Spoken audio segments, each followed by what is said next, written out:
بسم الله الرحمن الرحيم الحمد لله رب العالمين حمدا كثيرا طيبا مباركا فيه كما يحب ربنا ويرضاه والصلاة والسلام على أشرف المرسلين نبينا محمد وآله وصحبه أجمعين ومن تبعهم بإحسان إلى يوم الدين وسلم تسليما كثيرا أما بعد إخواني وأخواتي في الله rahimani wa rahimakumullah ajma'in. Jamaah sekalian yang semoga dirahmati oleh Allah Subhanahu wa taala, kita lanjutkan sedikit pembahasan tentang sunnah-sunnah bagi seseorang yang hendak membuang hajat. Kita sebutkan ada beberapa sunnah, baik sunnah qauliyah ataupun sunnah fi'liyah yang disunnahkan oleh Rasulullah sallallahu alaihi wasallam tatkala seseorang hendak buang hajat.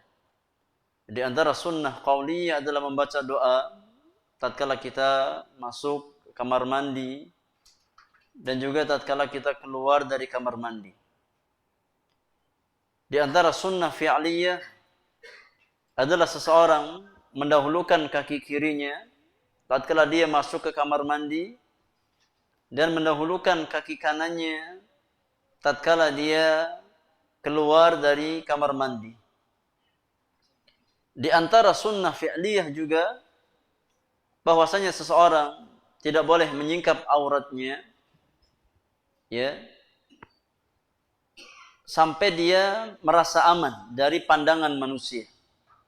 Sampai dia memastikan aman dari pandangan manusia tatkala dia hendak menyingkap auratnya. Kita sampai pada perkataan penulis, wa hadithu Ali radhiyallahu anhu qala. Di antara dalil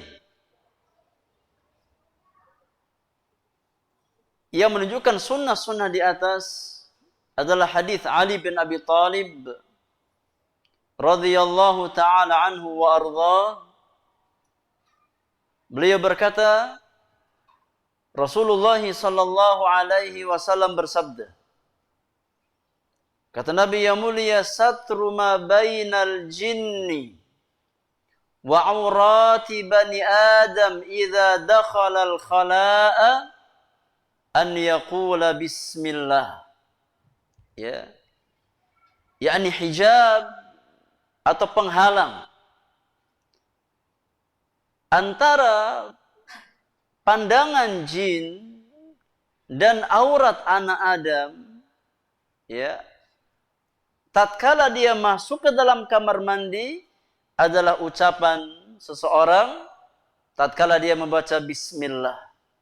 Inilah yang menjadi penghalang aurat kita dari kalangan bangsa jin.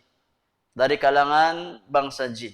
Ini yang menjadi satar, yang menjadi hijab, yang menghalangi aurat kita dari pandangan bangsa jin. Ini kalau seseorang tidak mengucapkan bismillah di awal dia masuk kamar mandi, maka auratnya bisa terlihat oleh jin. Maka kita menjaga aurat-aurat kita dari penglihatan bangsa jin dengan mengucapkan bismillah.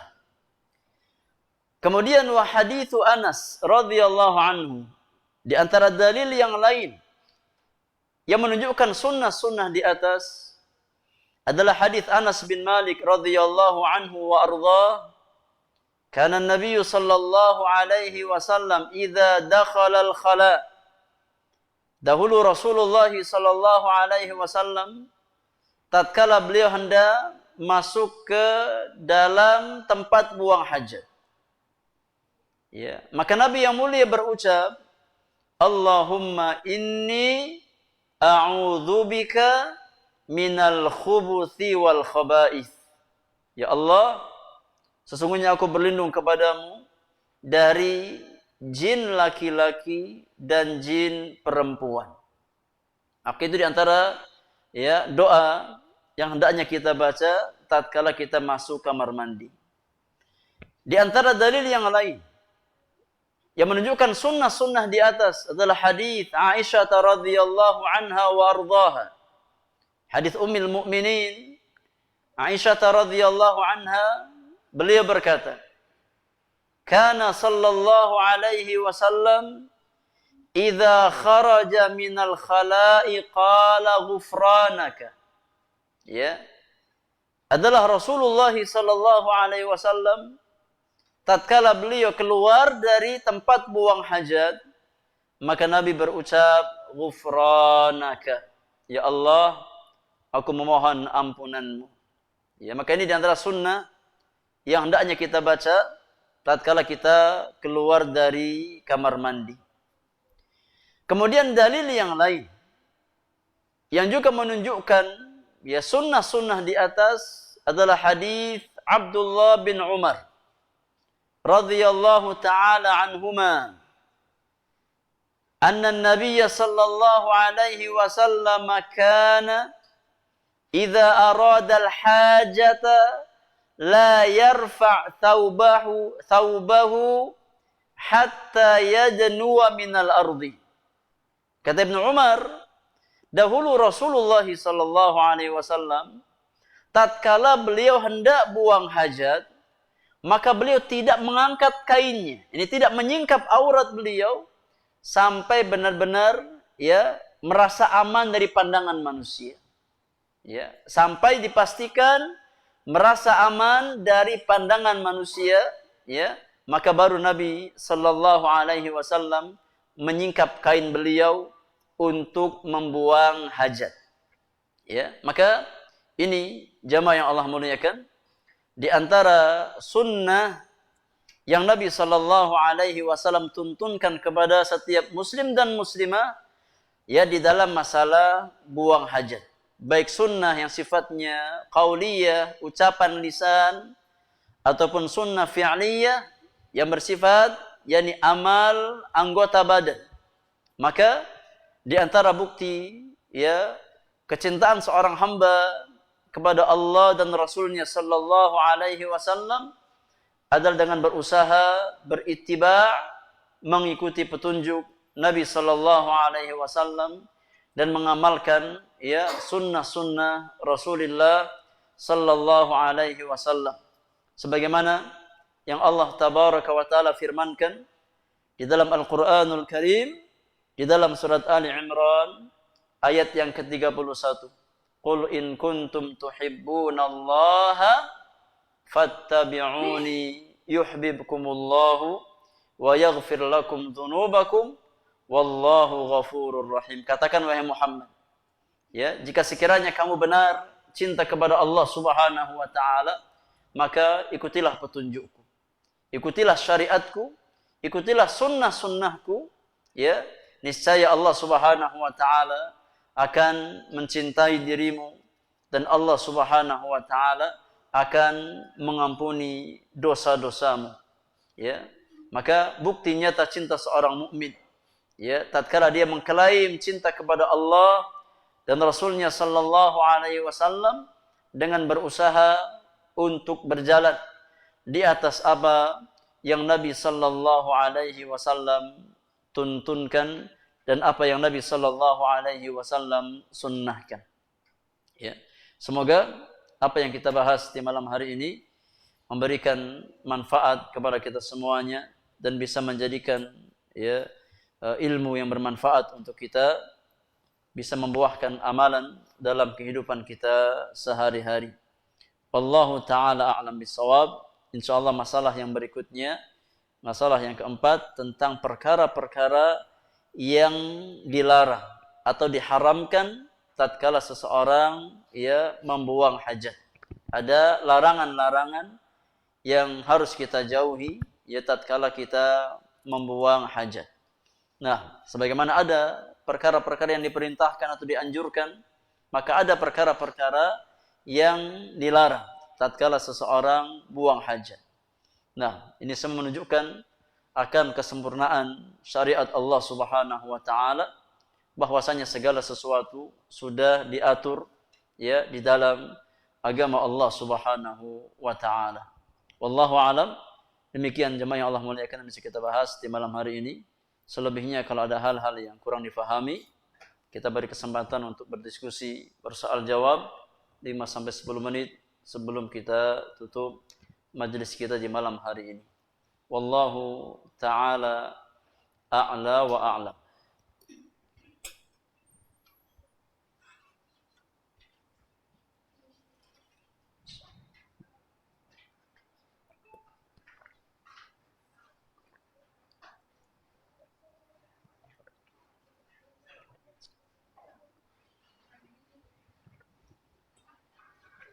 Silakan.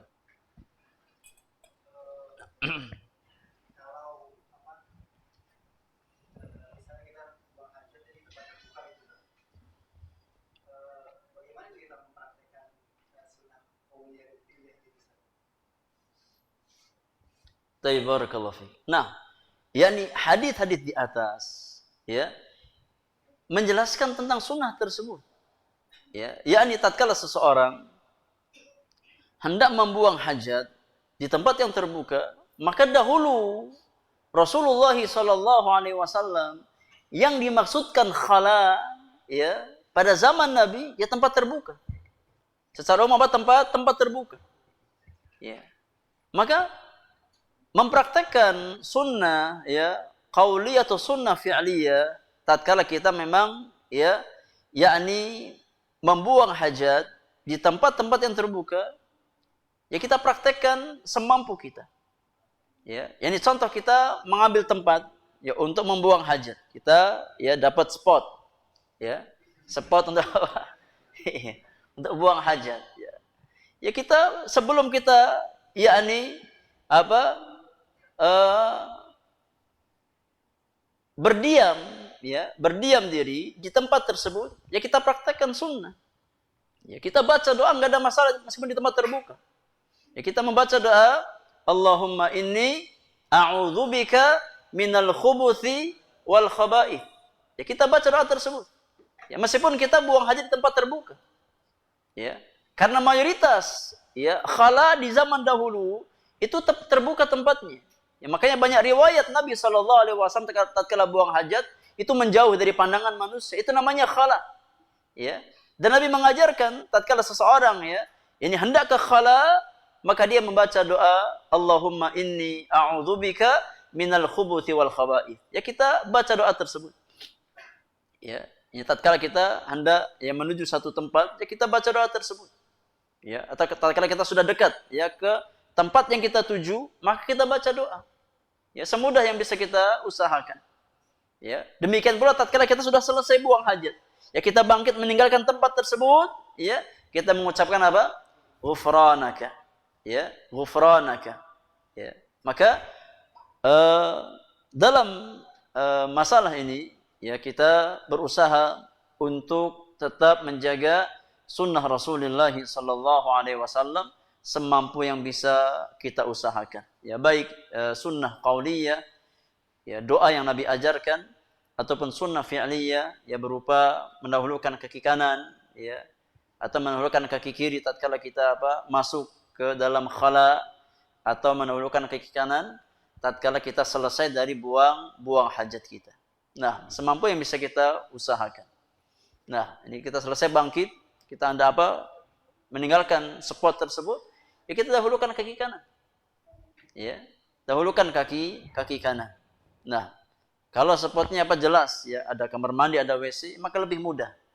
Lebih mudah bagi kita ya, tapi hal ini tidak menghalangi kita untuk tetap mengamalkan sunnah meskipun kita ya tidak buang hajat di dalam bangunan. Tetap kita berusaha mengamalkan sunnah tersebut ya meskipun kita ya membuang hajat di luar bangunan. Wallahu a'lam bishawab. Nah,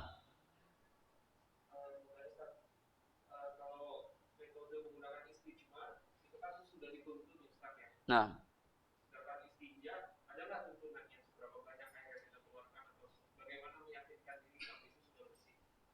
barakallahu fiik. Istinja ini tidak ada patokan, ya, berapa kali kita beristinja, ya. Maka standarnya adalah sampai kita yakin bahwasannya kotoran tersebut sudah bersih dengan air yang kita gunakan untuk beristinja. Ya. Maka ya selama kita yakin bahwasannya kotoran atau sisa dari najis yang keluar dari kubul kita atau dubur kita, ya sudah kita bersihkan, maka sudah cukup. Sudah cukup. Dan dalam masalah toharo itu berlaku hukum israf. Ya, berlaku hukum israf, yakni apa, berlebih-lebihan. Ya, sebagaimana seseorang tidak boleh berlebih-lebihan dalam masalah makan, dalam masalah minum, maka dalam masalah taharah juga sama. Ya, yakni kita istinja secukupnya. Ya, kita istinja menggunakan air secukupnya. Ya, tidak boleh kita tabdzir, ya, dalam menggunakan air. Meskipun ya untuk apa? Untuk taharah. Ya, maka tatkala kita sudah yakin, ya, kita sudah yakin bahwasanya najis yang apa, nempel, ya, pada kubur atau dubur kita, sudah kita yakin, ya, sudah hilang, sudah bersih, maka sudah cukup, ya. Entah dengan apa, ya, dengan 1 kali gayung, ya, atau yakni 2 kali gayung atau 3 kali gayung, ya. Selama kita yakin sudah apa, sudah bersih, ya, maka sudah cukup. Ya, tidak ada ketentuan minimal apa, 3 kali gayung. Ya, sebagaimana istijmar, ada ketentuan tidak boleh kurang dari 3 kali usapan. Ya. Adapun ya masalah istinja, maka patokannya adalah sampai kita yakin bahwasannya najis yang menempel pada ya bagian tubuh kita tersebut sudah hilang, sudah bersih. Ya, baik apa dengan ya sekali gayung, ya, atau dengan 2 kali gayung atau 3 kali gayung, ya, kalau butuh lebih maka nggak ada masalah, lebih dari 3 kali gayungan. Yang jelas patokannya ya kita berusaha istinja dengan sewajarnya, secukupnya, ya. Jangan kita terlalu ya kikir menggunakan air, ya, untuk istinja, dan jangan kita terlalu boros dalam menggunakan air. Ya, gunakan secukupnya, ya, jangan ya berlebihan dan jangan terlalu kurang. Karena kalau terlalu kurang resikonya apa? Nggak bersih, ya, nggak bersih dan masih menyisakan bau, ya, masih menyisakan bau, ya. Pertengahan, ya, tidak taktir, tidak kikir, tidak pelit menggunakan air, ya, sampai nggak bersih kita cebok, ya, dan juga tidak berlebihan, ya, dalam menggunakan air meskipun untuk tujuan istinja. Nah, wallahu a'lam. Silakan. Nah, ya, istijmar hukumnya istinja sama. Ya, hukumnya sama. Ya. Hanya beda ya menggunakan apa bahannya. Kalau istinja dengan air, istijmar dengan selain air. Ya, adapun penggunaan tangannya maka sama hukumnya. Sebagaimana istinja nggak boleh dengan tangan kanan, maka istijmar pun nggak boleh dengan tangan apa? Dengan tangan kanan. Ya. Yang beda hanya yakni medianya. Kalau istinja medianya air, kalau istijmar selain air. Ya, adapun masalah penggunaan tangan, maka hukumnya sama. Ya, hukumnya sama. Tidak boleh seseorang beristijmar dengan menggunakan tangan kanan. Karena tangan kanan itu digunakan untuk hal-hal yang mulia. Ya, untuk kita makan, untuk kita minum, untuk kita berjabat tangan dengan saudara kita dengan tangan kanan.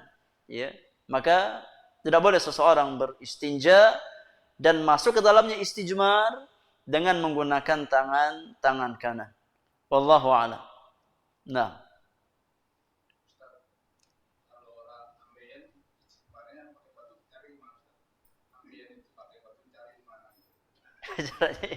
Wallahu a'lam, mana kurang paham. Iya. Anu kurang paham, mana nggak punya pengalaman. Ya, ada pertanyaan, bagaimana cara istijmar dengan menggunakan batu untuk orang yang punya sakit ambeien? Ya, Anda kurang paham, ya. Apakah yani berpengaruh terhadap sakitnya tersebut atau tidak? Ya. Kalau seandainya apa? Yani tidak bermudarat pada sakitnya, maka nggak ada masalah. Ya, diperbolehkan ya untuk siapapun juga. Ya, baik yang sakit ataupun yang sehat. Ya, tapi kalau seandainya ya ini dikhawatir bermudarat bagi yang sakit ambeien, ya, maka nggak ada masalah dia menggunakan air. Ya. Adapun bagaimana caranya, wallahu alam, ya. Kalau seandainya memang nggak ada masalah dengan menggunakan batu, nggak mempengaruhi sakitnya, berarti seperti biasa orang normal istijmar dengan menggunakan batu. Ya, dengan menggunakan batu. Tapi kalau seandainya dikhawatirkan menimbulkan rasa sakit, ya mending pakai air. Ya, mending pakai apa? Pakai air. Ya. Kalau dikhawatirkan tatkala seseorang punya penyakit ambeien, ya kemudian pakai batu, ya menimbulkan rasa sakit, ya pakai yang lain, kan ada tisu yang lebih lembut. Ya, ada tisu yang lebih lembut, ya. Itu namanya istijmar juga. Itu istijmar juga. Tapi kalau pakai batu nggak bermudarat, maka nggak ada masalah. Berarti seperti orang lain yang normal. Ya, tidak ada masalah. Nah, dan yang lebih afdal adalah menggabungkan antara istijmar dengan istinja. Ini yang lebih afdal. Nah, wallahu a'lam. Antum ada pengalaman?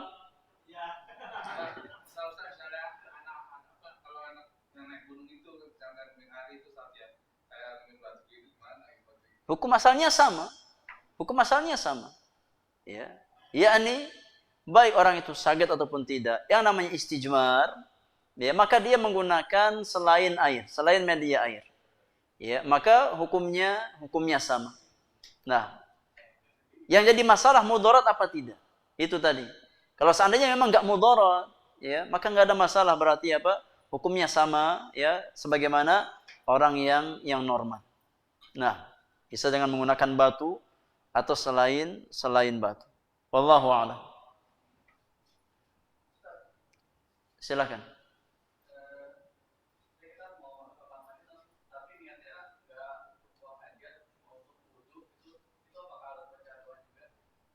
Nah, disunahkan membaca doa. Ya, karena doa tersebut berkaitan dengan seseorang masuk khala, masuk dan keluar khala. Ya, maka meskipun dia nggak punya niat buang hajat, ya tetap disunahkan untuk membaca doa masuk kamar mandi dan doa keluar kamar mandi. Nah, wallahu taala alam bissawab. Baik, yang terakhir, silahkan. Orang yang sedang sakit dan dia tidak mampu ke kamar mandi, apakah untuk buang air dia disunahkan membaca doa masuk dan keluar kamar mandi? Wallahu alam tidak. Kan dia nggak masuk kamar mandi. Dia nggak masuk keluar kamar mandi, dia di tempat dia buang haji. Ya. Doa tersebut yang disunahkan bagi orang yang memang dia masuk ke tempat buang hajat. Nah, maka wallahu taala alam, kalau seseorang dia sakit, ya, dan sakitnya membuat dia tidak bisa ke kamar mandi, ya, maka wallahu alam, ya, tidak, ya, ini diharuskan untuk membaca doa masuk dan keluar kamar mandi. Nah, karena dia nggak masuk keluar kamar mandi, dia di tempatnya. Dia di tempatnya. Nah, wallahu alam bissawab. Baik, jemaah yang Allah muliakan, ya, insyaallah kita lanjutkan pembahasan kita di pertemuan yang akan datang. Jazakumullahu khairan untuk perhatian dan pertanyaan antum sekalian. Semoga apa yang kita bahas Allah jadikan sebagai ilmu yang bermanfaat untuk kita semuanya, dan kita berlindung dari ilmu-ilmu yang tidak bermanfaat. Wallahu ta'ala alam bissawab. Wa sallallahu ala nabiyyina Muhammadin wa alihi wa sahbihi ajma'in. Wa akhiru da'wana alhamdulillahi rabbil alamin. Subhanakallahumma wa bihamdika asyhadu an la ilaha illa anta astaghfiruka wa atubu ilaik. Assalamualaikum warahmatullahi wabarakatuh.